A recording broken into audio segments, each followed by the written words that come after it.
All right, y'all, we're here. Uh, all right. So, for all you Americans out there, let's set the scene here. Imagine, like, hold on. Imagine that uh, imagine that you're working. So, imagine you're a boss, right? You're employing people, and one of your employees is like, it's causing ruckus and shit. So, so let's say you're a manager at like Walmart, right? Or you're the boss guy at Walmart, right? You have your your employer who's like, ruffling feathers and shit. And then you go home, you turn on your TV, and then on Fox News, you have that one employer sitting down giving an interview to like say like Sean Hannity or whoever. They're giving an interview as saying how much your company sucks, how much this, how much that, basically roasting uh, the place where he works, the place where he's contractually obligated to work. That is what Cristiano Ronaldo right now has done. He has gone on, of all people, to Piers Morgan, of all people he could have sat down and done an interview with. He sat down with Piers Morgan, like the same guy that is, I think he put up in like the Sun, right? He put up a picture of a bunch of English troops and said that they weren't English troops, right? There's the same guy that's just like an idiot all around. Like, of all people to sit down and do an interview with, he sat down with Piers Morgan. I mean, that should tell you a lot. But again, imagine you're an employer, and then that one worker is just ruffling feathers and shit. And then you go home, you turn on your TV, and then you see the worker sitting on live national television just shitting on your entire company. That's literally what Cristiano Ronaldo has done. And this interview is happening live right now. It started like 30 minutes ago, but there's like small increments, like breaks, commercial breaks in between. So I'm literally just gonna like give my live reaction to it and then my thoughts as a whole um afterwards. So yeah. Is Piers Morgan Uncensored.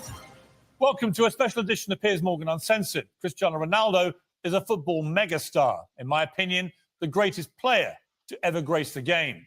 He's also one of the most famous people on the planet.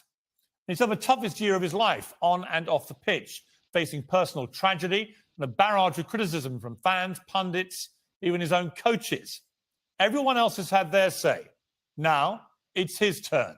And Cristiano is most definitely uncensored. Cristiano, let me start just by asking you, why are you doing this interview with me? Because I think it's the time to say something. And because I like you. As simple as that. Well, don't say that in public. Well, I like you too, and I appreciate it because I think that you've had to sustain a lot of criticism this year in particular, probably more than at any stage in your career. And I think it's time to set the record straight and to clear up a few things, not least, I suspect, for... As I say many times, the fans, I'm always gonna say good about them. They are the most important things in the football. You play for them. They're always in my side. I feel that every time when I walk in the streets, the fans coming to me and they appreciate what I did, what I do for football. And for me, it's the most important in football. The fans, for me, is everything. I want to take you back to last summer. You're at Juventus, and there's massive speculation about where you're going to go. And the big rumor is that you're going to go to Manchester City. So first of all, how close was that to happening? Well, honestly, it was close. It was close. It's something that they spoke a lot. And Guardiola say 2 weeks ago, I guess, that they try hard to have me. But as you know, as my history in Manchester United, your heart, your feeling, the history that you did before make the difference. And of course, as well, Sir Alex Ferguson. So I was surprised in the same way, but it was conscious decision because the heart speaking loud in that moment. You were a Manchester United legend. So when you say your heart led you, it's because of that, the history you had with the club and the relationship you maintained with Sir Alex, with the fans. I think it was the key. It was the difference in that moment. But I cannot be loyal if I will say that Manchester City wasn't close. But I think I did conscious decision. I don't regret in some point. And as you mentioned before, Sir Alex Ferguson was the key. Did you speak to him before you? Yes, I did. Yes, I did. I spoke with him, and what did he say to you to try and persuade you? He said to me that it's impossible for you to come to Manchester City. And I say, okay, boss. So I took the decisions, and I repeat with I was with conscience that it was a good decision. You came back, and it couldn't have started better. You played at Old Trafford. Yeah, you won 4-1 against Newcastle. You scored twice. Sir Alex was there, loving it, obviously, the return of the prodigal son. Your mother was there, the return of her own son. Your mother was crying, obviously. Obviously, yes. But what a comeback.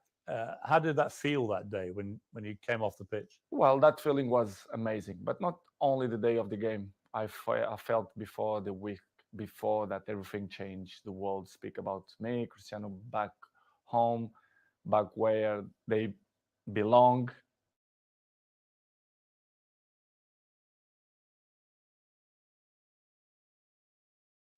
So was a special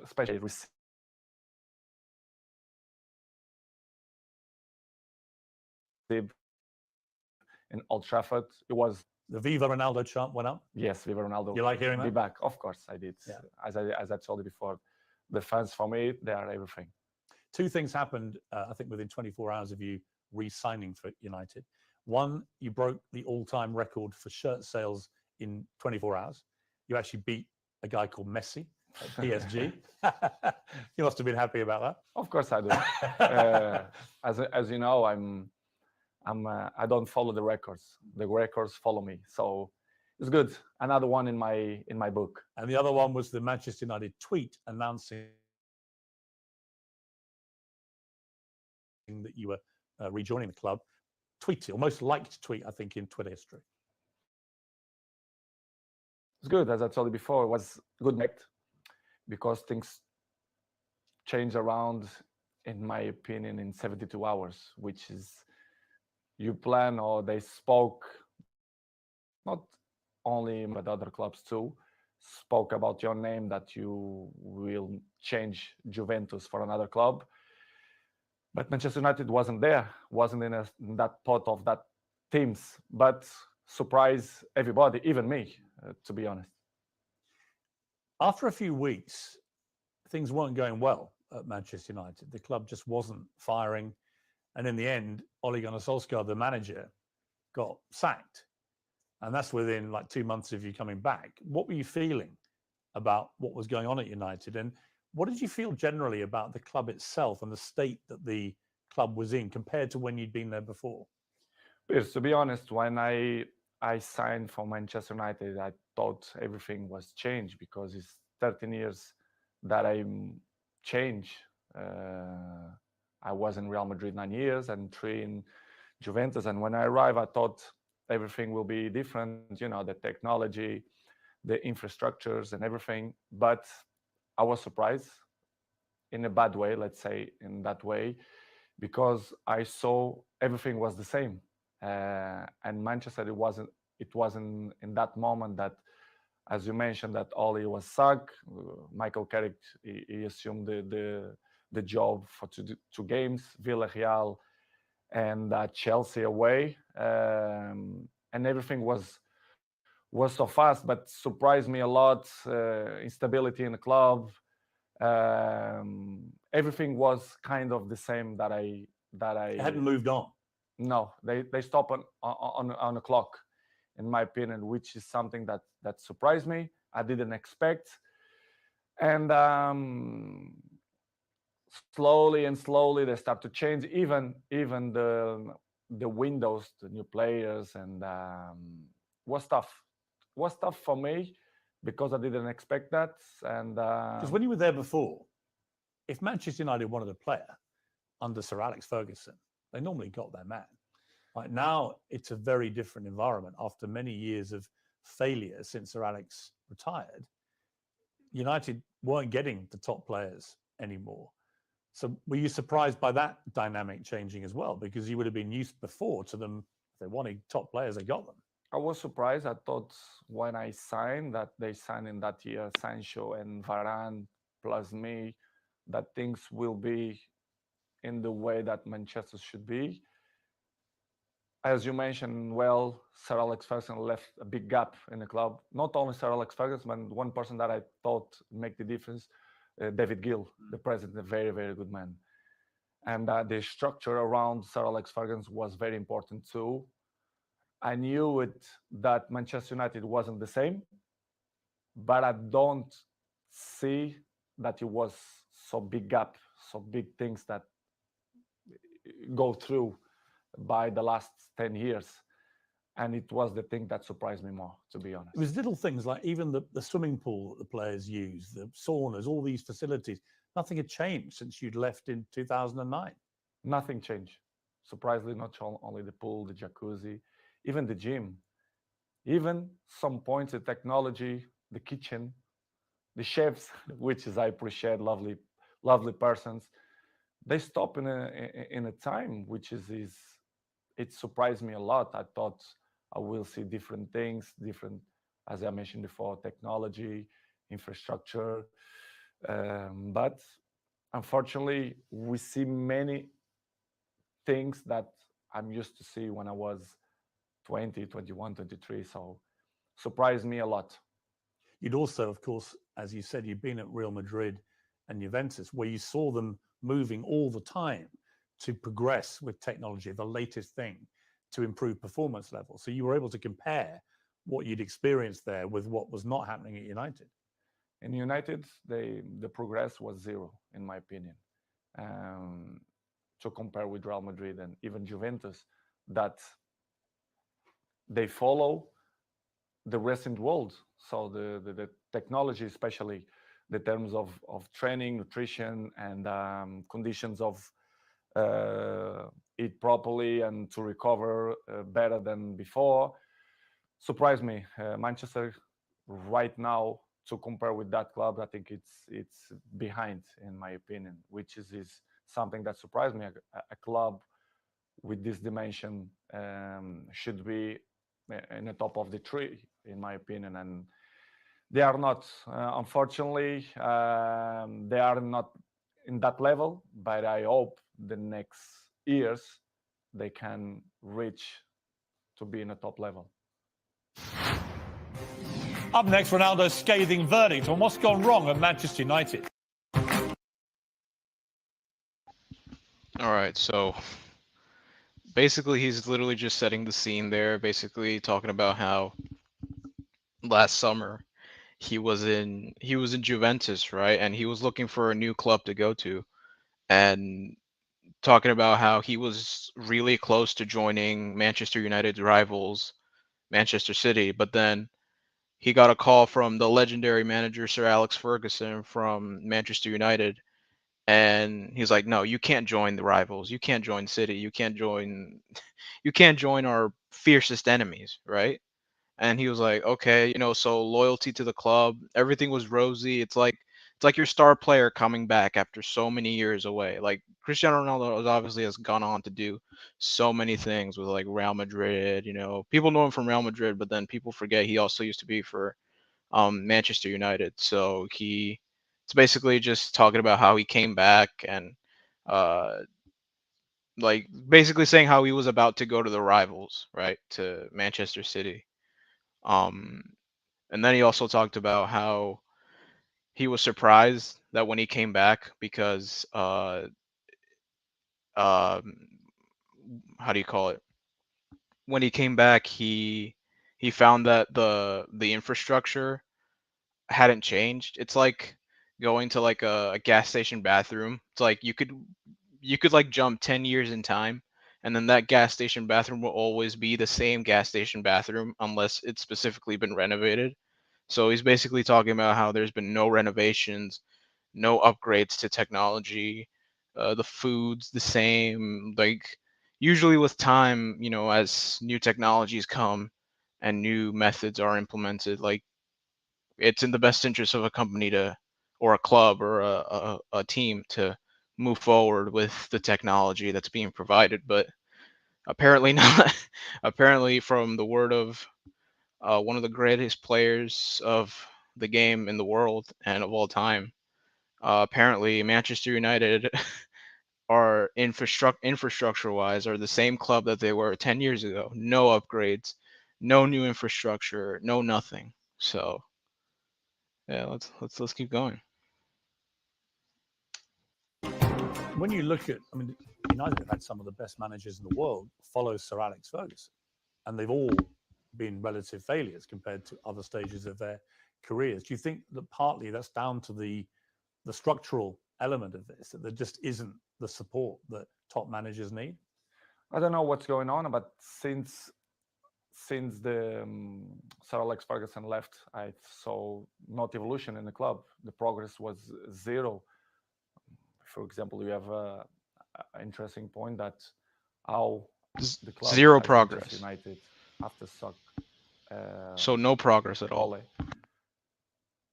they bring sport directive Ralph Ragnick, which is something that nobody understands. This guy is not even a coach. A bigger club like Manchester United bring sport directive.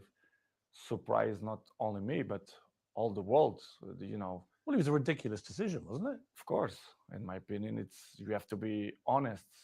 If you're not even a coach, how you gonna be the boss of Manchester United? It's something that I should see that Manchester is not followed not the right way to reach successful like other teams, like for example Liverpool or Manchester City, Chelsea.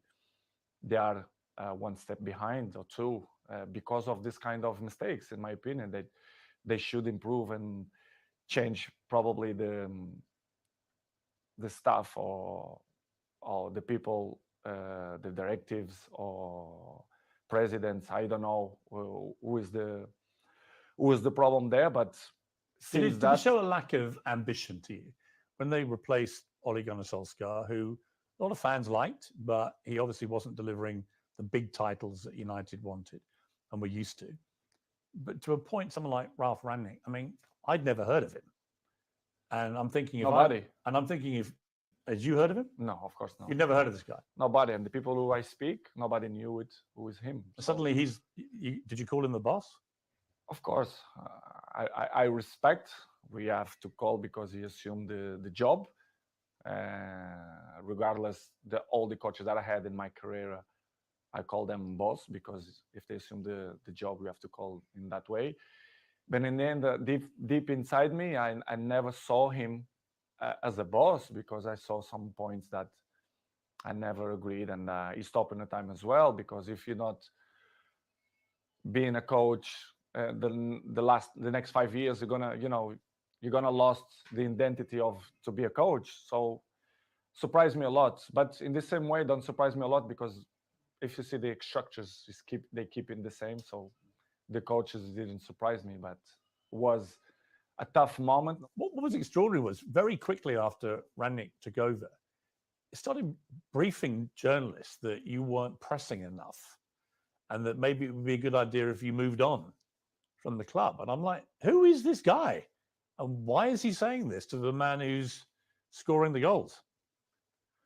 To be honest, Piers, it's something that I don't understand. It's the new coaches that coming around. They think they find the last Coca-Cola in the desert, which is I don't understand. The football that invents many years. So, but I respect any coach have a different approach, different opinions, different mentality, but kind of some points that you're you not agree. So I'm always like that in my life. I'm always been besides the best coaches in the world, Zidane, Ancelotti, Mourinho, Fernando Santos, Allegri. So I had kind of some experience because I learned from them. And when you see some coaches that they're coming, that they want to revolution the football, I not agree. I have my opinion. They agree or they disagree, but it's part of the business because I'm in the end of the day I'm in a club to win, and with my experience I want to help like always. And I some coaches that don't accept, and it's part of the job. Did he know what he was doing, Rangnick, or not? At a club like United? No, they don't. Damn. Damn. They knew it the club very well, but they don't know the main of the dimension of the club inside, the history of the club, which is for me surprised me even more. Which is when the soccer Oli Solskjaer, you should bring a top manager, not sport director. Did you think he was right to get rid of Solskjaer, or would you have kept him on? Well, it's not. Well, I love Solskjaer. I think he was a top person because what I keep inside my heart, it's the heart of the persons, and Oli for me is a top person. Coach, of course, he wasn't. He didn't look for what he wants. It's hard. It's hard to assume after Sir Alex Ferguson, but I think he did a good job. For sure, he need more time, but I'm never doubt that he's going to be a good coach in the future. But it was a good experience. I was so pleased to work with him, even a short period. What about the younger players and specifically their mentality? Because it seemed to me, just from what I was reading, when you were originally at Manchester United as a young 18-year-old, that you had huge respect for the older players, the Keanes and these guys in the dressing room, and you would soak up their experience, their wisdom, and so on. Did you get that same respect, do you think, from the younger players? I don't mean that they don't respect the experienced players or the oldest players. I don't think that word is the best one, but they live in a different era. I can see my kid, they have 12 years old. The mentality, they are not the same. They are not suffer that. What's the difference? The anger. I think the anger. I think that they have the things more easily. Everything it's easily. They don't suffer. And I think they don't care. I don't mean only a few in Manchester United, but all the teams, all leagues in the world, the youngers, they are not the same of my generation. But we cannot blame them because it's part of the life, the new generation and the new technologies that avoid, they distract them for another thing. So, but they are not the same. They listen, but this is why we have 2 years. You listen from one side and they go away from another side. So don't surprise me, but in the same way, it's a little bit shame because if they have the best examples in front of your eyes, and if they don't at least copy what you did for me, it's kind of weird because I remember when I was 18, 19, 20s, I'm always look to see the best players, Van Nistelrooy, Ferdinand, Roy Keane, and Giggs. This is why I have the successful that I have and longevity, because I take care of my body, my mentality, my head, because I see these guys and I learn from them. When you try and give advice to these younger players, what do you say to them? What do you try and guide them to be like? I think the best advice, I'm not the kind of guy to like to give advices. I prefer to be as example. Yes. Because I'm an example. I'm there every morning and do it the same stuff. I'm probably the first ones to arrive and the last ones to go out. I think the details speak for itself. So because as I told you before, they listen one thing and in 2 minutes they already forgot and do it whatever they think it's better. This is why I say I like to lead by example. And some ones they follow me, not much, but See, I just find that incredible. That if I was a young footballer and I had Cristiano Ronaldo at my club, that I wouldn't want to spend every second watching him, listening to him, observing the way you go about your business. And yet, from what you're saying, clearly, they're not interested. they don't care. Some ones yes, but most of them no. But for me, it's not surprise me. Don't surprise me because they're not gonna have longevity careers, in my opinion. It's impossible. It's impossible to see, for example, my generation. You see many players they reach 36, 37, 38 in the higher level. I think this generation you're gonna count by your hands how many gonna reach in that level because this years of preparation it's helps a lot. Who are the players in the world that you most admire for their mental strength, their attitude? It's difficult question because I'm always can say what I see from my eyes. For example, if you tell me what I see, for example, in Manchester United, I can mention probably Dalot, Diogo Dalot. His example is young, but he's very professional, and I'm not doubt that he's gonna reach, he's gonna have longevity in the football because he's young, he's smart, intelligent, and he's very professional. You have a few ones more, but like him, it's difficult to see. Probably Martinez, Casemiro's 30s, um, but I will say Dalot.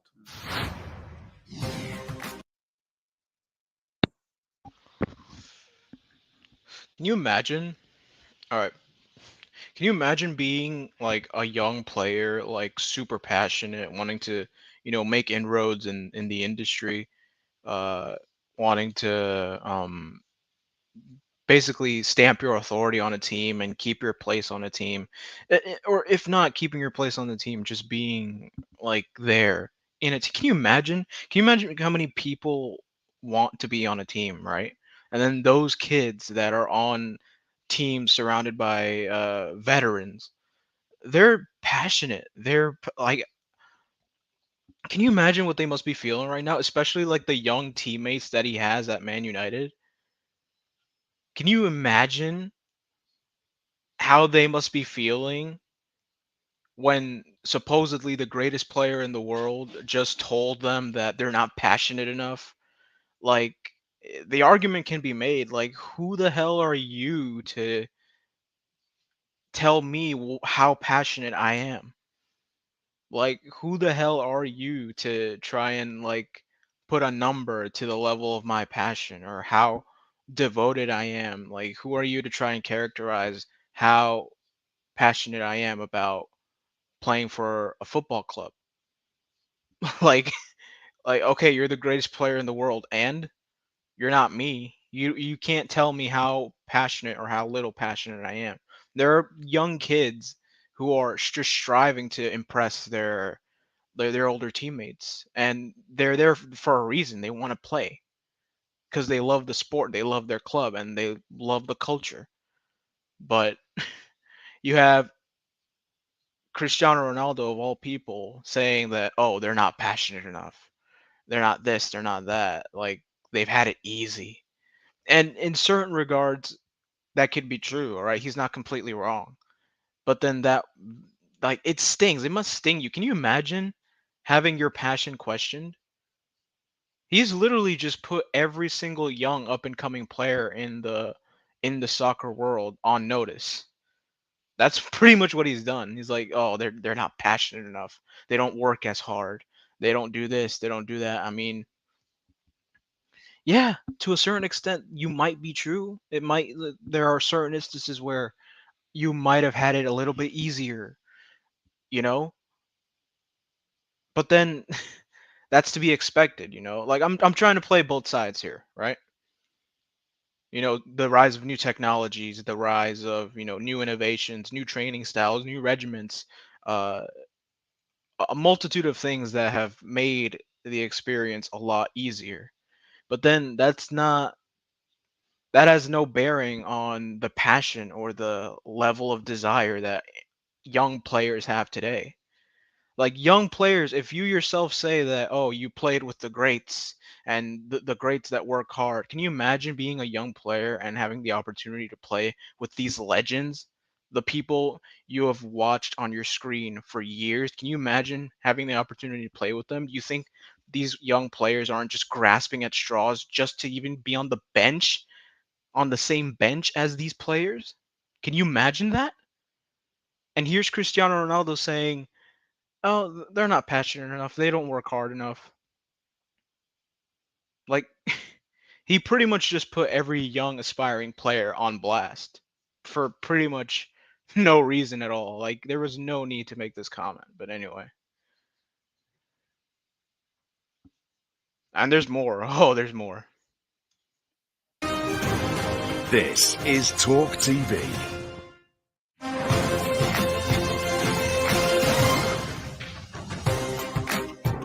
So Rangnick's come in. It's your second manager. It's not working. I forgot. All right, so he's basically saying that they fired the coach that was there, and then they brought in a sporting director, right? Now, his name was Ralph Rangnick, right? And for those of you who know football, Ole Gunnar Solskjaer. Solskjaer, they fired Solskjaer and then they brought in Ralph Rangnick, who no one, I didn't know who he was, but apparently in German media he was like a legend, right? And there's a difference between coach and sporting directors. Sporting directors are people who analyze the type of profiles that a team needs, and then they make recommendations as to who to buy or who to promote based on the profile of the player, right? What's the player like? What are his characteristics? You know, that's a sporting director. But then a coach is the one who actually goes in depth with tactics, assembles teams, and gets a more in-person experience with the players. This guy that they appointed as their man, it was like it's mismanagement. So he's basically putting the mismanagement of the club on blast, saying you appointed a sporting director, someone who's not even a coach, as your coach. You know, like it makes no sense. The results aren't great. You're still scoring goals regularly for Manchester United. You're about the only one who is. But then you get hit by an awful episode in your life, probably the worst time of your life, where your partner, Georgina, she's pregnant with twins and is actually giving birth to these two babies. And your baby son doesn't survive. And I don't think I can imagine. I have four kids, you have a lot of children. You know, you can't imagine a worse thing to happen than to go a full term of a pregnancy, particularly for the poor mother in that case, but also for you. What was that like for you, that time in your life? It's probably the worst moments that I passed through my life since my father died. You know, when you have a kid, that you expect that everything will be normal, and you have that problem. It's hard, you know, as human being that I am. Me and Georgina, why we had quite difficult moments because we don't understand why happened to us. Was difficult, to be honest. Was very very difficult to understand what's going on in that period of our life. As you know, the football carry on. They are so fast, many competitions. The football don't stop. We have many competitions, and pass through in that moment was probably the most difficult moment that I had in my life. Me and my family, especially Gio, that was tough. She said she was giving an interview about the new series of her TV show. And she said in an interview, a big piece of my heart shattered. And I asked myself how I could carry on. I had the answer nearer than I thought. I looked into the eyes of my children, and there I saw the only way of doing it being all together. Yeah, I saw too. Yeah, this is why what we did.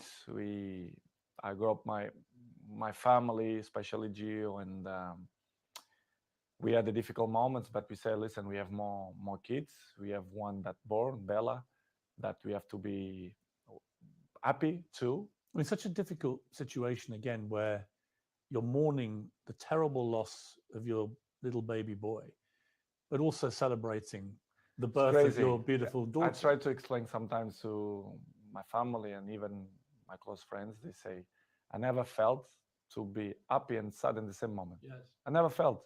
It's hard to explain. so difficult. So difficult. It's you don't know if you cry or you don't know if you smile Yes, because it's something that you don't know how to react. You don't know what to do, to be honest. And of course, I remember very well that I look like I don't know the word that to define what I felt in that moment, but it's crazy feelings, it's crazy emotional. But as I told you before, I I have to hold that we had at least Bella, yes. which is the most important. One die and one survive, but it's difficult to explain. How did Piers. you explain it all to your other children? They must have been so confused about In the it. beginning, Gio arriving home and the kids start to say, "Where's another baby? Where's another baby?" Of course, Cristiano. I had conversation with him in the day because he's 12 years old. He knows, he understands everything. And I had a nice conversation with him. We cried together in his bedroom, and he explained, and it's kind of he didn't understand. He understand, but in the same way, he was a little bit confused. The other ones in the beginning, in the table, the kids start to say, "Mom, where is the other baby?" Blah blah blah. And Gio, in the beginning, they start to say because she had a little bit belly because they had two. It's hard process. And after 1 week, I say, let's be frontal. Let's be honest with the kids. Let's say that Angel, which is the name, they go to the heaven. It's better to say in that way. Yeah. And we start to use in that way. And the kids always understand when we had shots in the table, and they say, "Daddy, I did this for Angel," and they point out for the sky, which is I say and I like it the most because it's part of the lives, and I'm not gonna lie to my kids to say the truth, which was a difficult process. But in the same way, I become more father, more friendly of them. They become more close to his daddy, especially me with Georgine as well. Yeah, I was going to ask you that because these things they can make or break relationships because the grief can be so intense. It can drive couples apart or it can bring them closer. In my case, it was better in that way. I become more friendly of Gio. I was of course friend, but I see more lovely for her and for my kids, and I start to see the life with a different perspective. You understand, which is coming the point of, if you're gonna ask me for sure, the pre-season moments. Yes. For example, why I didn't go to the Yes, pre-season. I'm going to come to that. Yeah. But it was just to finish in that chapter was the most difficult moment, the last since my dad died. It was this moment that I passed through the last 6 months. Do you feel your son is with you in spirit? Do you feel For that? sure, for sure. His ashes is with me, like my daddy. They are here in Really? my house. Yes, yes. It's something that I want to hold for the rest of my life. I'm not throw to the ocean or to the sea. I keep with me. They are next to my dad. I don't know if you check. I have a small church down, and I Oh, you do? yes, I do. Like a little chapel. Yes, chapel, and I keep my daddy and my son. Do you talk to them? Yes, I do. I, I talk with them every time, and that they are in my side. They are, they help me to be a better man, to be a better person, to be a better father, and it's something that I'm really, really proud that the message that they send me, especially my son. Amazing. you had an extraordinary reaction from football fans, obviously from Manchester United, but I think you must have been just so surprised by the outpouring of not just support, but Liverpool fans sang on the 7th minute of their next game, "You'll never walk alone." The cop, the great infamous enemy of Manchester United. What did you feel when you heard that? I never ever expect that. Never. I had the opportunity now to say all English community, thank you a lot for that kind of that they had with me, not only Liverpool, but all England. I felt I was at Arsenal when you played, and on the 7th minute, the whole crowd I were received applauding you. a letter from the Queen family as well. Really? Yes, I do. Which is his From the Queen herself? Or? yeah family. Yeah. And surprised me a lot. Offering their condolences. Yes, Wow. unbelievable. This is why I say I respect a lot the English community, English people, because they've been very kind with me, and in that difficult moment on my life was spectacular. The way they treat me and my family in that difficult moments. I should say straight to the crowd and thank you to the old English community that helped me in that moment. When the Queen sadly died in September, you posted a very nice tribute to her. Was part of the reason because of what they had Of course, been like with you? of course, they've been so kind of with me, and this is why I did what I did. But it was unbelievable moment. I'm never ever gonna forget that moment. You have a little girl, Bella. She's 6 months old now. Must be a great joy amid all that terrible sadness. Unbelievable. It was another member in the family. They are the shine of the house, and we are so proud. Me, Georgina, and all my kids. They are very very proud for them. They are spectacular. A beautiful girl, and we are so happy. We are so happy. We are happy fathers. You're going to have more? I'm not thinking now to thinking more kids. I think we done, but we never know. The future only God know. But right now we want to have a break to enjoy these ones because they are little. Bella 6 and the rest they are 5 and Cristiano 12. We want to enjoy a little bit of these ones. Let's see the future. It's very difficult to play top level football at the best of times. It's a hard business in full public glare of millions of people watching. To have to go back and play after this must have been incredibly hard for you, even with your mental strength. How did you find that? Difficult, very difficult to play after that. But as I always have good support from my family, and Georgina told me, go to play, go enjoy, to do what you like to do. We're gonna help for you to forget a little bit the situation. It was difficult, but in the same point, I think helps for you to to don't thinking much about that. Even to training was good, but as you know, the football going so fast, and trainings, games, even the national team, the things going so fast, you don't even have a time to settle and say what's going on, because the things going so fast. But was good. Georgina helped me a lot to give me that possibility to say. She's a very strong woman. Yes, she did. Georgina. Yes. Yes. I mean, really strong. Yes. To just to be your partner is probably not an easy time a lot of the time, with all the attention all the time. But to go through what she's gone through and still we help and be there. We help each other. But she struggled when she was young, which is she look at life with a different eyes. Even she's young, but she suffer. She born in Argentina. She have his issues with his family as well. She live alone. She have interesting life and histories as well.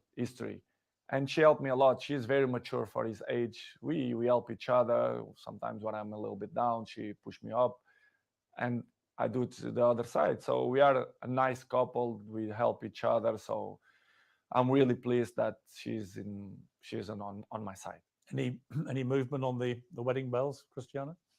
I'm not thinking now about that, but I can see in the future. I think she deserves, but it's something that not coming now in my plans, but in the future, yes, I want. Coming next.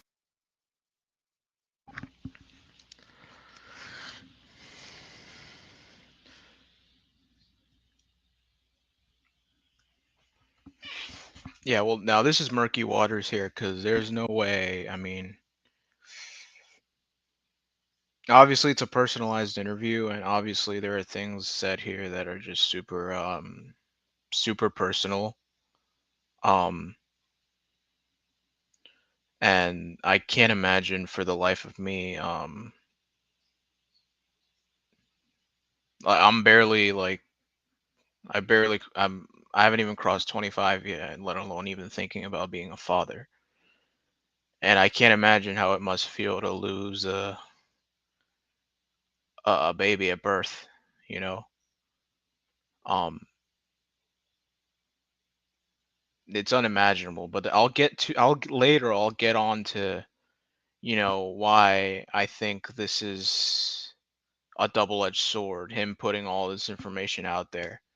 And how like less how I interpret it and more how other people will see it. We'll get to that later, but yeah, it's always hard to hear.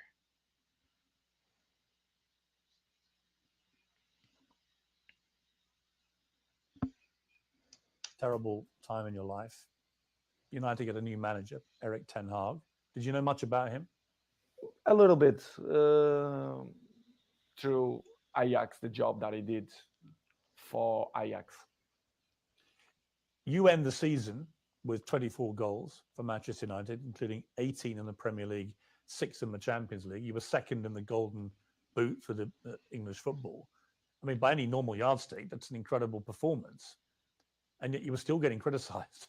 It was almost like, well, it's got to be your fault, even though you scored all the goals. Were you as bemused as I was that you were becoming the focal point for the criticism? I think it's easy to point out when you want to cover other things to point out Cristiano Ronaldo. It's easy. Everyone know that press they wanna put me in the first page because they know they will sell more. The dressing will be different, and I'm used to live like that because I was 37. I know and I learn many things. When you are in the down of the wave, when you are in the top of the wave, you don't realize and you don't see things that you don't see before, which is I appreciate to have bad moments to see which people is in your side, who criticize you more, because they're looking for that. They don't like to see successful people. The people only try to bring negativism. And I felt the last 4 or 5 months that Wait, not what? only with Wait. What did he say? Negativism? I'm sorry. What, bro, Ronaldo's always getting trolled for his English, so. for me, but even for my family as well, for Georgina, especially around the world, the press criticize me even more. Sometimes I don't understand why. Even Portuguese press that they criticize me a lot. I don't understand, but I still believe that the jealousy is part of that. They want to cover many things that helps to shine other things. But listen, Piers, I know I'm 21 years in the top of the game, so I know how it takes. So for me, it's not a problem. It's hard when you are a little bit down to listen to this criticism. Do you read it all? Do you read newspapers? Do you read social media? A good thing that I have, it's I don't like to read because I know 90% of the times they lie. They are garbage. The press, they are garbage. Not all of them, but most of them. They don't say the truth. And they lie. They constant lie and they constant attack me and my family. They're always negativism against my family. Why I'm gonna read? Because I know they try to to make me feel bad, me and my family, which is something hard to deal. But in the end of the day, I understand, but it's really, really hard. The problem you have is you're too famous. You are the most followed human being on Instagram. That you have, I just checked, 495 million followers. I have just under 2 million on Instagram, 8 million on Twitter. So I'm catching you on Twitter slowly, but 400, you're nearly at 500 million followers on Instagram. I mean, that's insane. You're bigger than all the Kardashians put together. It's good. It's good. I feel proud for that. It means a lot for me because it means that people like me too. I'm charismatic. I think why I'm the number one. Sometimes I ask that question to myself. Why me and not another one? Why do you think it is? To be honest, I not just only because I play good football, because everyone knows, but I think the rest is relevant. You have to be charismatic. People have to feel some connection with you. I think to be good looking helps too. I have the same problem. Yeah, I feel the same way. To be honest, Piers, I don't know the real reason, but I think I'm charismatic and I'm a petitive fruit. I don't know if we A what? a fruit that people want to bite. Yeah. I don't know how you can say in English. Any particular fruit or? Let's Nice say peach. strawberry. But I don't know the reason. I mean, what's incredible to me is the power you have. Appetite fruit. Appetite fruit. I don't know if it makes sense in English, but if it don't make sense, you learn. I'll research appetite fruit. Yeah. I mean, I have a pinned tweet and it's you telling me I have good abdominals, which is a very good observation. By the way. And it's only 10 seconds long. It's had 43 million views, this clip. So thank you. Because 43 million people have heard the guy who actually has got good abdominals tell me I've got good abdominals. But it showed me the sheer firepower you have in that world of social media. It's just extraordinary. Is what I told you before. I have good things, which is you can sell your own product, let's say in that way, but you have to deal with many obstacles in your life too. Do you care if people hate you? I mean, a lot of people love you, but obviously a lot of people don't. You're so big, you're going to get both. But do you care about the ones who hate Cristiano Ronaldo? I care the people who like me. I'm not waste time for the people who don't like me. I think it's waste of time. These people, they are not interesting on my life. Facts. I like to be around the people who love me. I don't waste my time to see the criticize of people who is next to me, ex-players, for example. Like Jules says, if they're not fucking you, if they're not living with you, if they're not paying your rent or whatever, I forgot exactly what she said, but if they're not doing that, then they should mean nothing to you. Example. I mean, one of your biggest critics has been, and I'm surprised about this. Me too. Wayne Rooney, for example, who you played with for many years very successfully and were good friends with him. And yet all this year, 3 or 4 times, he's come out and attacked you in the media. Piers, I don't understand. You should ask this question to him, but I don't know. I don't know why he criticized me so bad, or I don't believe that he's jealous of me. He says your behavior is unacceptable. United should sell you, blah, blah, blah, blah, blah. I mean, it's Wayne Rooney. It surprised me. It was 1 year ago or 6 months ago here in my house. You pick up his kids here and invite Cristiano to go to his house to play football.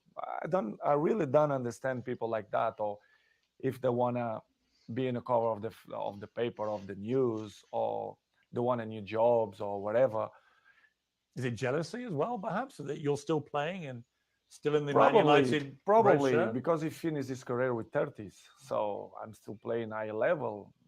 I'm not going to say that I'm looking better than him, which is true, but... Damn! That is inarguable. I mean, there's no contest. It's hard to listen. Ronaldo firing shots at Wayne Rooney. Wayne Rooney, Manchester United legend. Ronaldo firing shots at Wayne Rooney. And that kind of criticize and negative about people who play with you. For example, Gary Neville as well. Yeah, I mean, Gary Neville, you blanked him the other day on the pitch, and he looked quite upset, actually, because he obviously likes being your friend, but he's been pretty critical of you as well. When you people can have his own opinion, but they don't really know what's going on, for example, inside the training ground and Carrington area, or even my life. They should listen not only one point of view, they have to listen my point of view as well, because it's easy to criticize, but if you don't know the old story, it's easy, you know. But it's Piers, as I say before, it's part. Are they still friends of yours, or do you have a line where they are not my friends? They are colleagues. Yo, this man's roasting Gary Neville and Jamie Carragher. He's like, yeah, I blanked them. You snubbed them. This man's roasting everybody, bro. We play together. They're not coming. We not have a dinner together, for example. But as I told you, Piers, before, it's part of my journey. They keep criticize me, negativism every time. So I continue my, Terrence, my trip, and Terrence, you win comment of the day, buddy. You win comment of the day, bro. This is gold. Fucking gold. I have to catch up the people who like me. Some of your ex-colleagues have been incredibly supportive. Rio Ferdinand has always got your back. Roy Keane always has your back. Whatever happens, he's always supported you and has continued to do so. Does that mean a lot to you? It means a lot, because I was in the dressing room with them. They are part of my journey in football as well. As I mentioned many times, Roy Keane for me was my best captain ever. Rio Ferdinand helped me a lot. He was my neighbor. I was his neighbor. So very, very good guys. Not just because they speak good about me, but they was there in the dressing room. They are football players.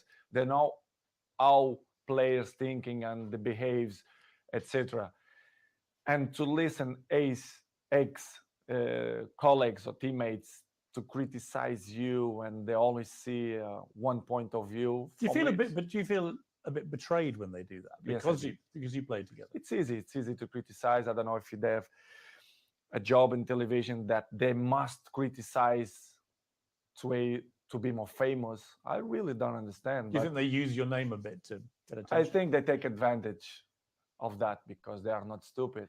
And I really understand, and I have to carry on with my life with criticize or when the people speak good about you. But it's hard when you see people who was in the dressing room with you criticizing that way. It must hurt. It's not good. Yes, I did, but not hard. I'm not gonna be more slim. I'm not gonna sleep bad because of the criticize. But it's not good to listen that. Disappointing. A little bit, yes, disappointing. Next on Uncensored, expect fireworks and the explosive second half of my 90 minutes with Ronaldo. Your baby daughter's in hospital. And the president of Manchester United didn't believe the empathy don't exist. The Glazers, they don't care about the club. What would your message be to Manchester United fans? The fans, for me, will be always in my heart. He was deliberately provoking you. I didn't felt that he had respect for me. Cristiano Ronaldo's 12 rules to life. Why not? Imagine the rest of the rats, they're going to criticize me too. I'm just trying to work out how Wayne Rooney could hate you even more. They only speak about the black sheep, which is me. They're trying to force you out. Yes, not only the coach, but the other 2 or 3 guys there around the club. Yes, I feel betrayed. If you don't have respect for me, I'm never going to have respect for you. You think England have a chance? I have a chance beside Portugal, in my opinion. That's it. You retire, right? Yeah, I retire. 100%.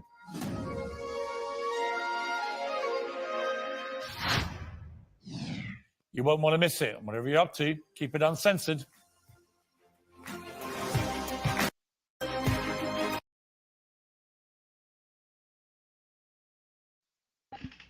Holy shit. And there's a part 2 of this. To be honest, all right, so what really happened was that bits, like the juiciest, like 1 to 2 minute clips of the full 90-minute interview were dropped by obviously Piers Morgan they were dropped, right? Like as teasers, right? And the quotes themselves have gotten like it was a frenzy online. It was like 2 days ago. So this was the first half of the interview. Now, the other half is going to be out tomorrow at 8 o'clock. Now, unlike today, I am sure as hell, or 8 o'clock London time. So that's 3 o'clock. No, fuck. God, I got excited there because I thought for a second that I was gonna be free at that time, but still, it doesn't matter. I'm gonna, yeah, no, but literally as soon as I get home from where I'm going tomorrow, I'm gonna be, fuck it. Yeah, as soon as I get home tomorrow, the first thing I'm doing when I get home tomorrow will be covering the second part of the Cristiano Ronaldo interview.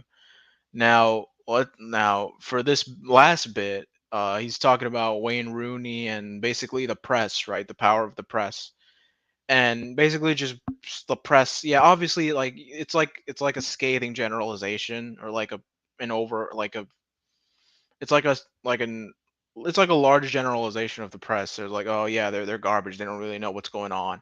Or this, that, and the other. But I mean, it's I mean, yeah, it's hard to argue with that because obviously the press, like, no matter how close of a source you are, you're never gonna get the entire truth. But then there is such a thing as being a bit genuine, you know. But the juiciest quotes that have come out as like teasers weren't in this half of the interview. The second half of the interview is the juiciest part. Like, without a doubt. That's where he like, you know, roasts like his coach, and he roasts like the owners of the club, and basically puts a bunch of people on blast, And yeah, that's where it's going to be. The second part of the interview is the juiciest one where he just roasts everybody. Well, here he roasted Wayne Rooney, talking about how, always criticizing him, and but then there's a lot of things that are said here that are haven't been put into context yet. So that's what the next stream is going to be for, because there's tons of things that haven't been fully explained. Because right now, to the average viewer watching right now, if you haven't been watching, you think, "Oh, Ronaldo is, oh, he's speaking up." Or so far, there hasn't been much, like, there hasn't been much to the contrary of what Ronaldo has been saying, except of course what he said about the young players. But there's more. Ronaldo is not a guy who is above criticism. No matter how much he may say. I mean, um, talking about how the people who criticize him and shit like that. Obviously he's freaking Ronaldo, and alongside Messi, both of them are gonna get. They have their haters and their lovers, right? And no one is above criticism. Now he may be talking about how the club have mistreated him and things like that. And again, I say this is like I'm being like super generic right now because certain things haven't been made clear yet or been explained. But yes, there are some things. Well, speaking strictly about Manchester United, there are things about them that completely suck because, like, I wasn't I either wasn't around or I wasn't even following the sport when they were a superpower. They were a superpower in the footballing world. They were the team in English and in the world. They were powerful, winning trophies left, right, and center. Nowadays, they have fallen off completely. Manchester United are not the same team that they were 10 years ago, 20 years ago. Always winning trophies. They suck. They really do suck. And they're in a period of transition, of rebuilding, right? And they yeah, they're in that period. And then here comes Cristiano Ronaldo, who's been there like 10 years ago, right? But he's obviously he's 37, and in February he'll be 38. Like at the end of the day, time will catch up with you. Here I'm like I'm being super generic, right? So time catches up with you. You're not going to be the same player that you were 10 years ago, right? You're not, and you cannot be surprised when coaches bench you, but then you can't go as far as to take the decision of a coach whose responsibility is to get results and to do things for the good of the team, for the betterment of the team. You can't fault the coach for, in his expertise, deciding that you no longer contribute what I want you to contribute to the team. Therefore, I will bench you and put in a player, a much younger player, faster, better qualities, more characteristics that are sharpened. You, you can't go and blame the coach and disrespect the coach for wanting to put in someone else, for wanting to bench you, for wanting to move on. And again, I will go much into depth. Like literally the next video I make will be the much bigger one. Because I'm gonna be explaining a bunch of stuff that, like the more I'm pretty sure there were a bunch of like international soccer fans that were watching the stream right now, and they'll get more of what I'm talking about. I'll still try and explain it as best as I can, but like that's why I made that generalization, or like that I put that example at the beginning of the video, right? I was like, imagine you're an employer, right, at working at Walmart, right? Then you go home and then you turn on the TV and then you see one of your workers is on national television roasting roasting a Walmart and the place where you work. Like it's just it's that kind of reaction. Like why?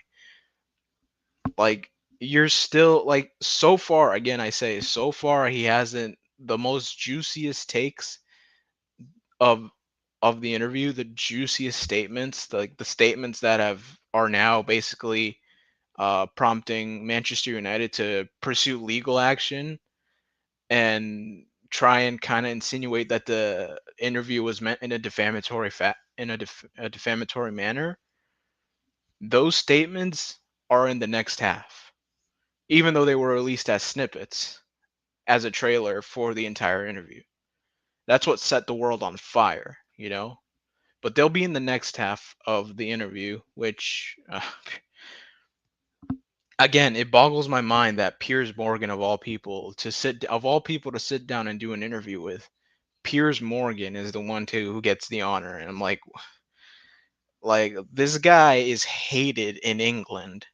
He's hated pretty much all over the like it is it's not even because people like hate his takes or anything like that. It's like his integrity as a journalist, of being true and basically being true.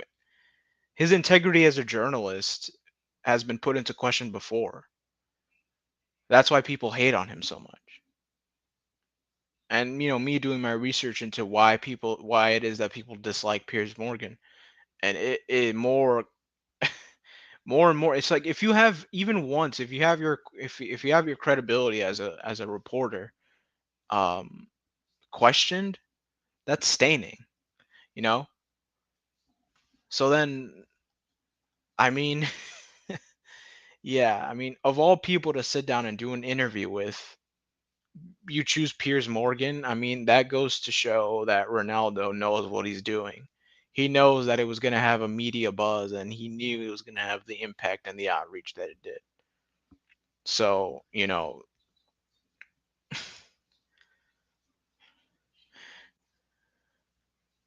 right, exactly. I mean, yeah, the more I look into Piers Morgan, the more I like, oh, yeah, that's why people hate him.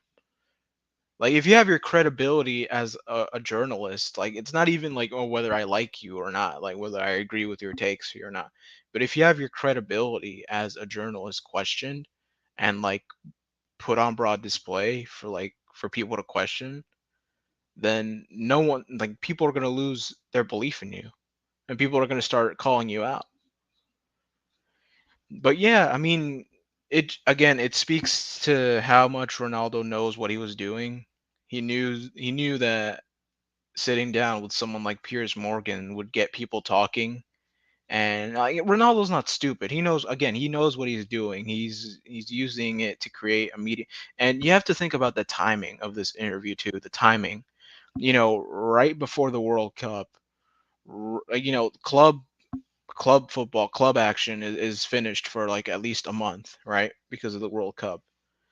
Um, so they're done, and they're coming back in like January, right? So I think it's safe to say, with the quotes that are going to be heard in in the other half of the interview, which is going to be released tomorrow, I think it's pretty fair to say that Cristiano Ronaldo has played his last game for Manchester United. Like, if that worker that worker at Walmart is not going back to work on Monday at Walmart, right? If you imagine you go home, right? You turn on your TV and then you see your worker just roasting the workplace and everyone in it, then I mean, yeah, you're not coming back to work on Monday, right? So, I mean, there are just things like that you say that you just can't come back from, right?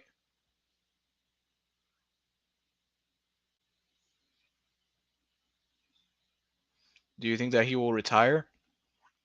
I mean, he's 38. I mean, you have to have a certain physique in order to not retire. I mean, there's there's like, I can count on one hand the players, especially attackers, who are still playing past the age of 38, because you got to understand that certain positions people can play longer, right? A goalkeeper, for instance, right, can play well into his 40s, because he doesn't have a goalkeeper's physical demands aren't as much as, say, um a defender or a midfielder or any outfield player. A goalkeeper's demands aren't that big, right? So that's why you have, for instance, Gianluigi Buffon, who's like well into his 40s, still being a goalkeeper. Well, they've replaced him now with Gianluigi Donnarumma, but now he's well into his 40s, right? He's being a goalkeeper, well into his 40s. He looks old. He looks like an older gentleman. But so as a so like defense, you can play well into your 30s, like your later 30s, right? But then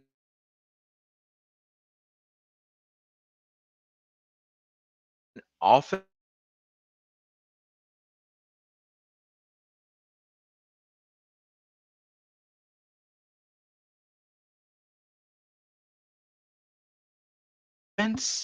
where like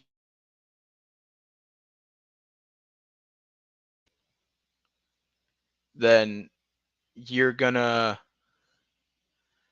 uh I'm sorry, I just had a little internet problem. Um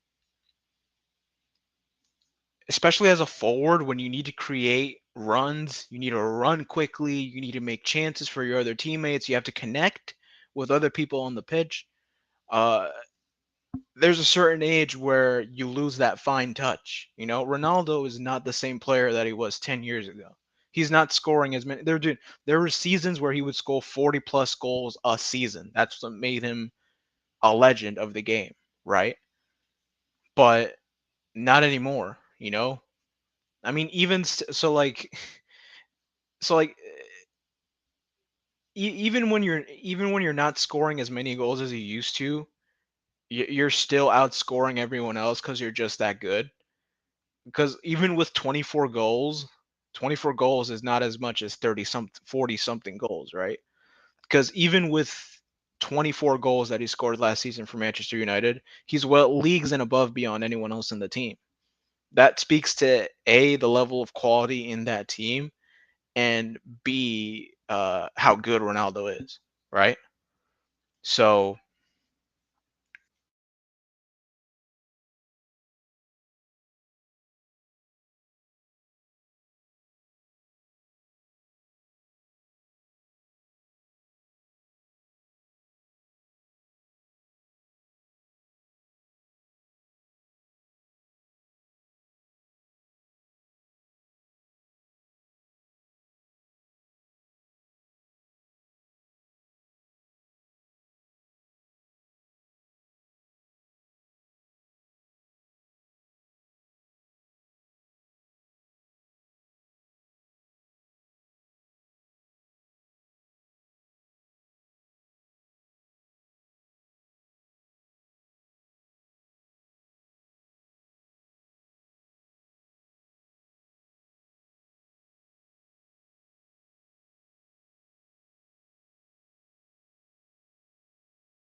all right, I'm back. I'm back. If anyone sees me,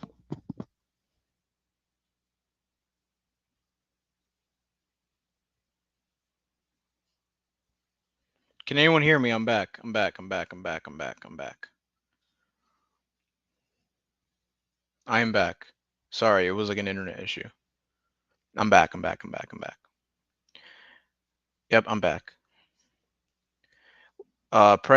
I mean, type one if you can hear me, or comment please if you can hear me, because here it says that I'm still live.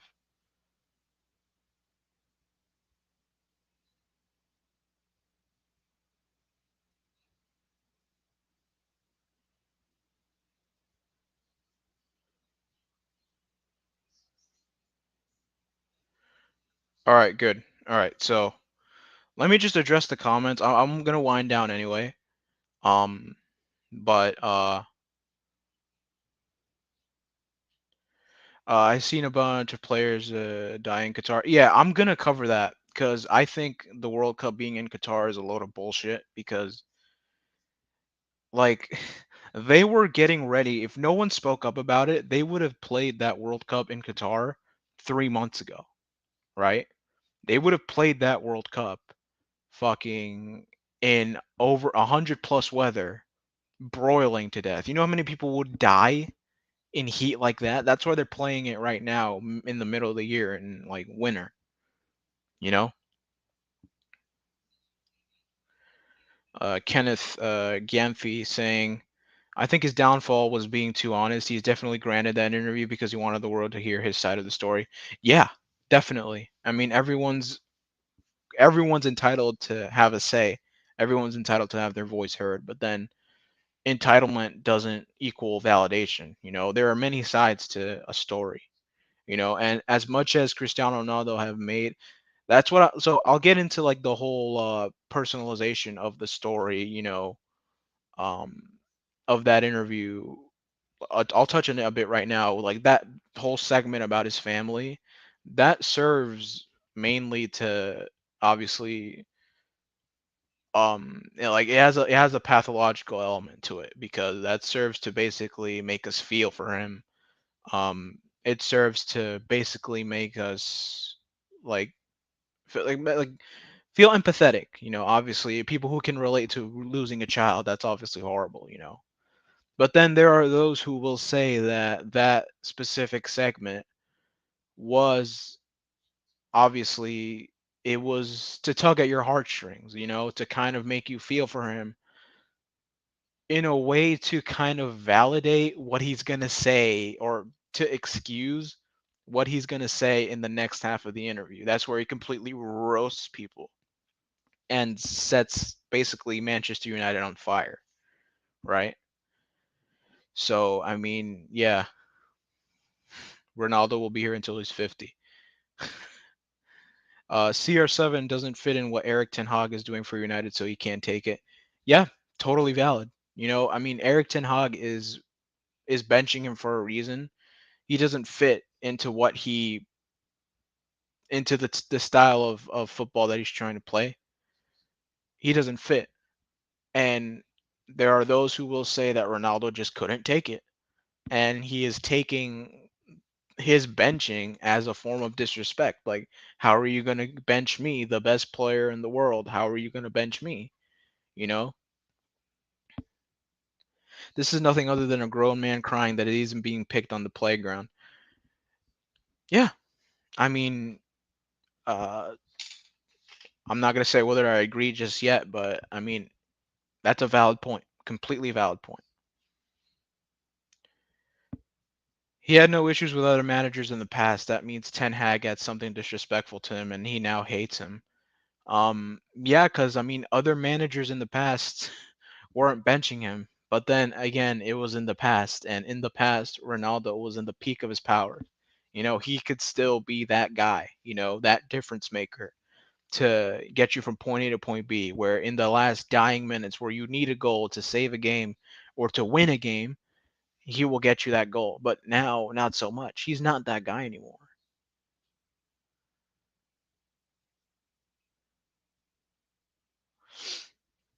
Yeah, and the internet. 11111. Right. But yeah, I mean, he had no issues with other managers in the past. That makes Ten Hag something disrespectful. Now he hates him. Yeah, definitely. You could interpret it that way, and then um, there are many sides to this story, right? And um, I think obviously it was deliberate. I think this is more of a tactic, like from the media side of things, where the interview is split into two halves, right? And he's keeping the juicy parts for the second half. So we're gonna have to wait until tomorrow for it to for us to see what he's actually saying and for me to basically put it all into context. That's what people were waiting for, right? So like you get people's attention, you set the world on fire by leaking snippets, right? Snippets of the interview that are just going to be like, what the why is he saying this? That are going to get eyes on him, right? And you do that, you build momentum, you have eyes watching you. And here's the tease, the first half of the interview setting the stage and shit. And then the second half will be where he's just firing shots left, right, and center. He's like Danny DeVito. So then I started shooting. Yeah, he's basically going to do that. And I've seen the snippets, and I see why the world basically he just set the world like on fire with his comments. But the way I see it, at the end of the day, if you're contractually obligated as an employee of any sort of workforce or like a team, if you're under contractual obligation to play for a team, you can't just go on the internet without, I mean, even without letting, like, There are players who just let the club know, and like the club has to authorize certain interviews, right? This was not authorized by the club. Manchester United never in a million years um would have greenlit this interview if they had known it was happening. Like no way, right? So in the end, Manchester United could treat this as like a breach of presumed what's it called? Breach of presumed uh I have to look up what it's called again. It's like it has a specific name in the English media, but it'll be treated as like a breach of presumed liability or something very specific in the English language, right?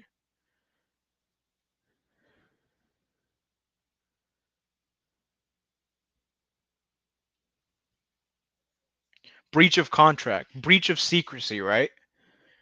Or breach of something along those lines because Manchester United never in a million years would have sanctioned that kind of interview. And now they're looking at they're taking legal counsel. They're basically seeking advice from a legal party to see whether or not they can take any legal action and see whether or not they uh that this interview was done with intent to disparage or disrepute Manchester United. That's the key word, disrepute. If they can find grounds, then they could probably sue him, you know? But if it's an interview, like, I mean, he's never going to play for the club again, right? It's like you go on live national television and then you roast everybody. Uh, you're not going to play with the club again.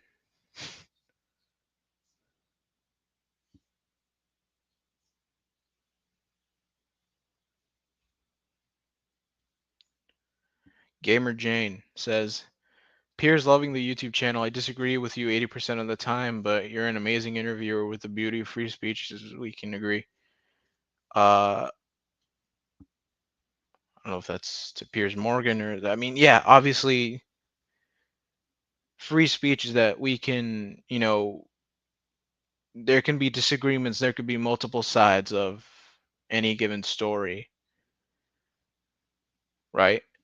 Because right now, up to this point, like to the average viewer, there wouldn't be much like Cristiano Ronaldo has said that would paint him as the bad guy, right? Because he's mentioned that bit about he lost his son at childbirth, right? And like like I said, the first half of the interview is not where the issues are. The second half of the interview is where he fires all the shots and basically just uh again roasts everybody. So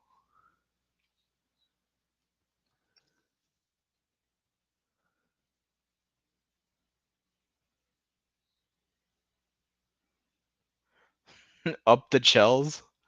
If he's gonna go to Chelsea, I mean, again, I could go in depth about it tomorrow. Um, when is the interview? Because there's a whole again, there are multiple sides to things. It's not black and white. It's gray. It's like w- dark gray. There's multiple sides to this and multiple takes. There are people who are saying that it's justified everything he said, and and then there are others who think he was just completely out of line. And again, if you're a contracted employee, you don't go on national television basically disparaging your place of work, right? And taking into account the timing, right? There are certain things like timing wise, this couldn't have come at a worse time for Manchester United. So those are the angles we're going to kind of look at tomorrow. Now I'm going to probably like jot down a list of notes to kind of organize my thoughts and make sure I cover everything. But yeah, in general, this interview has set the world on the footballing world on fire, and especially the timing of it. It's to an already faltering club like Manchester United, who are trying to get back on their feet and get back to winning ways. This will not help at all. Um, Recently, Ronaldo, like a few days ago, he met up with the Portuguese team for the World Cup. He joined the camp, and there were players there giving him the cold shoulder. Like there was another Manchester United player, Bruno Fernandes. He went up to shake his hand, and Bruno Fernandes was about to ghost him because Bruno Fernandes is also Portuguese and he also plays for Manchester United. And I mean, who knows? I mean, that player could be angry at him, for having gone on television and basically disparaged the club.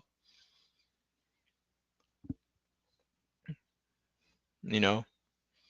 And then my big takeaway is how he said, hold on, let me just share it again.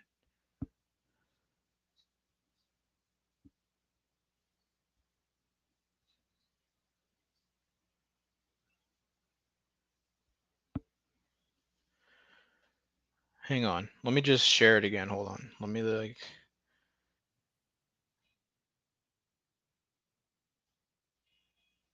here, hold on. Let me just share so I don't yeah, it's embarrassing. It's like embarrassing the club where like you really didn't there are certain things like taking a shot at Wayne Rooney, right? Like if your issue was with the club and itself, like there was no need to do that. There was no need to take a shot at Wayne Rooney, right?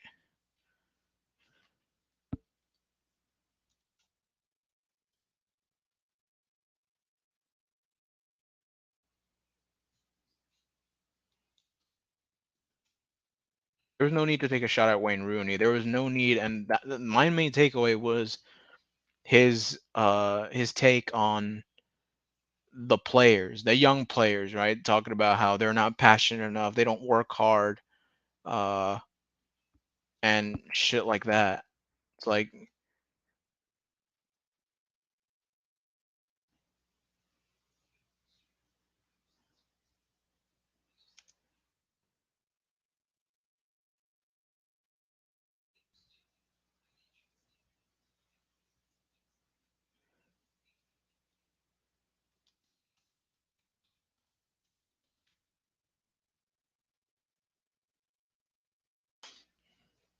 yeah, it's embarrassing. And then you mentioned something about Tom Brady. I mean, I don't watch American football, but then if you're saying Tom Brady himself wouldn't, um, he wouldn't, like go after his young teammates like that. I mean, who am so like yeah, Terrence, like what would Tom Brady like disparage his younger teammates like that?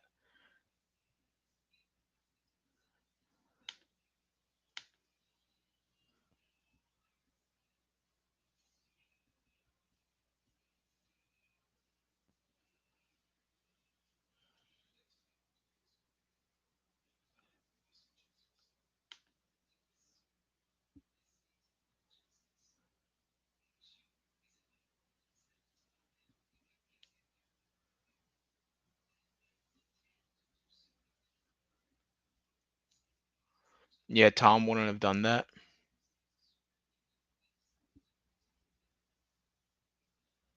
Right, exactly.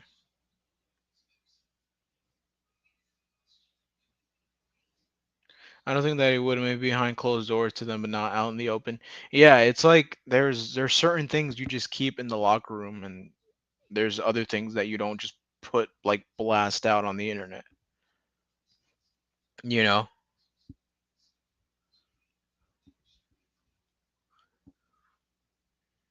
But yeah, I mean, hey, I mean, there's a certain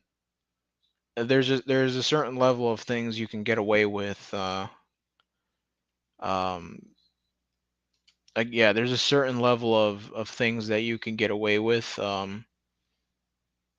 In order to, I mean, being Cristiano Ronaldo, you could the list of things you can get away with is much larger than basically everyone else's list of things you can get away with. Like even things you can say, there are things bent to these people's like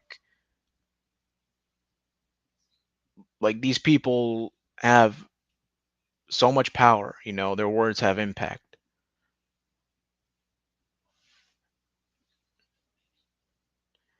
And if he wasn't the person that he was, I don't think it would have as much impact. But then we'll see tomorrow, like how his voice, how his impact can actually change things for the better, and while at the same time basically making things 10 times worse. It's a double-edged sword, you know. Having that effect and having that influence is a double-edged sword. So yeah. Uh um yeah, I mean that's it for this stream at least. Might be back I might be back later today. I want to say yeah, I might be back later today playing some Gotham Knights. Um but in terms of this stream, I think that's it. That's going to wrap it up. Thank you thank you for everyone who joined and who stuck around. And yeah, I cannot wait to do part two tomorrow. Part two of the interview is going to be out tomorrow, so I'm going to be covering that. And like I said a little bit earlier, um, I'm going to be doing a lot more football content, especially with the World Cup coming around the corner. You know, I'm going to be doing like I'm going to be following the tournament every single game. Or at least I'm going to try to, because certain games are at like 5 a.m. Eastern time. So I might have to just wake up a little early for certain games. Like there's certain games where I just have to see that are at 5 o'clock in the morning. Like say like Argentina is playing, you know.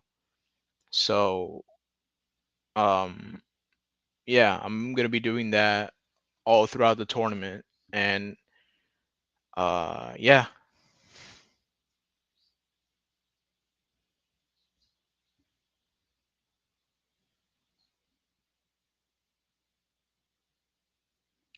bro, you're mad or idiot saying Bruno giving cold shake. I think you're the kid who influenced by media is easily. Well, I wouldn't be too quick with that because I saw a video where later that day, I saw at first I saw a video right where he was where João Cancelo was snubbing him. But then I saw another video which showed the whole video, and it turns out João Cancelo and I think it was João Felix were having a fight. João Felix and João Cancelo were having a fight, and then the video that they showed before was of Ronaldo trying to calm João Cancelo down. And at first I was like, oh, is João Cancelo like giving Ronaldo the cold shoulder, or and then when I saw the bigger video, it was like, oh, João Cancelo and João Felix were having a fight, and then Ronaldo was just trying to calm him down. So I mean, who knows? I mean, who knows? I mean, there obviously that was an example of the media fact like manufacturing shit to kind of stir shit up. But then, I mean, I mean, it's a good thing that that video was there. You know, I mean, if people say if I saw that video and didn't change my opinion, like then there'd be no point in talking to me because I'm just like stuck on an opinion, right? But then if you refuse to see that bigger picture, then I mean, there's nothing that can be done for you. But then obviously I saw it and I'm like, oh, that's what happened, right?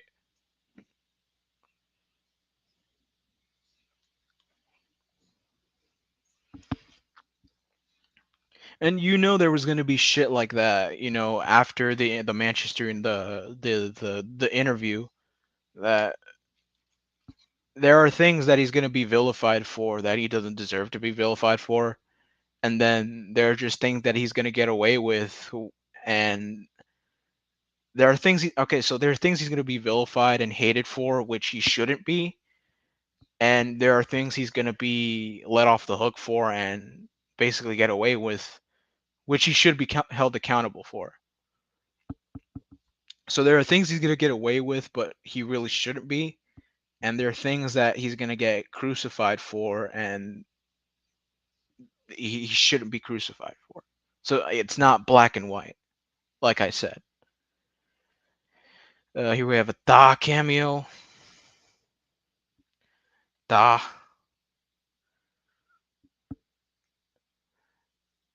Press 1 if you want me to click on the Ta video. Press 2 if you want me to end the stream. Press 1 if I click on the Ta video and the thumbnail of Da.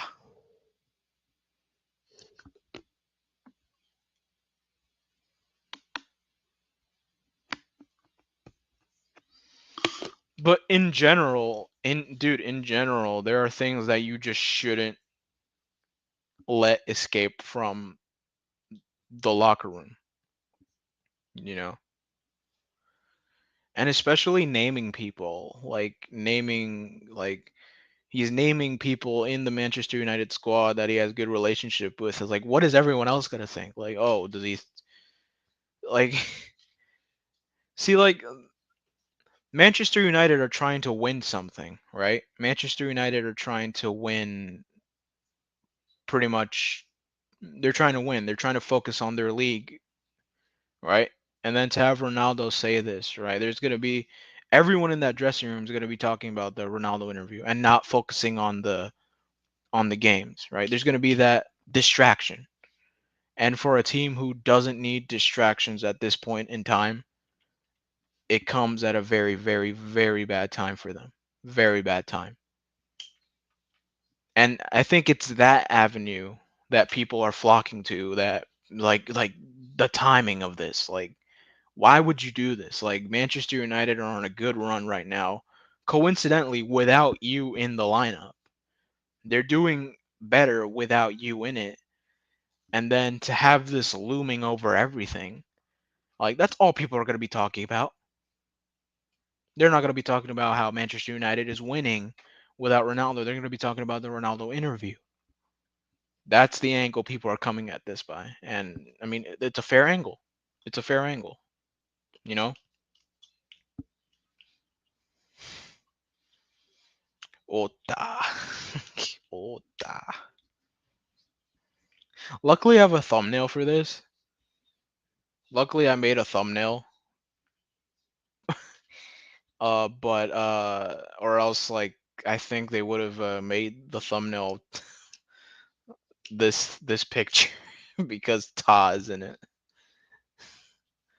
Ota. Like, you know how YouTube automatically assigns thumbnails? They would have fucking chose this picture because because of Tommy. Ota.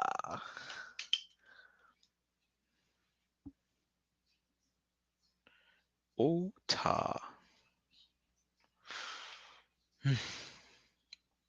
Ota. But yeah, but anyway, yeah, I'm gonna wrap it up now because I basically just said everything I needed to say so far. Um, I might be back later to play some Gotham Knights. Um, I might do a panel, maybe. Who knows?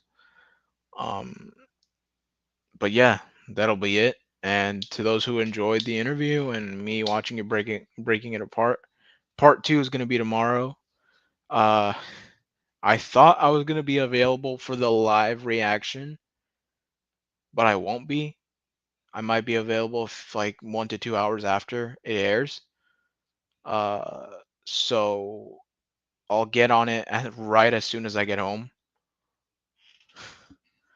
Uh, but then yeah, I'll get on it as soon as I get home. But yeah, but for now, that's it. Thank you for everyone who stuck by. No matter how long you stayed, thanks a lot. And yeah, I'll see y'all in a few hours for Gotham Knights or a panel. Gotham Knights or a panel. One of those two in a few hours. All right. Peace out. I'll catch y'all in a little bit. Peace the fuck out.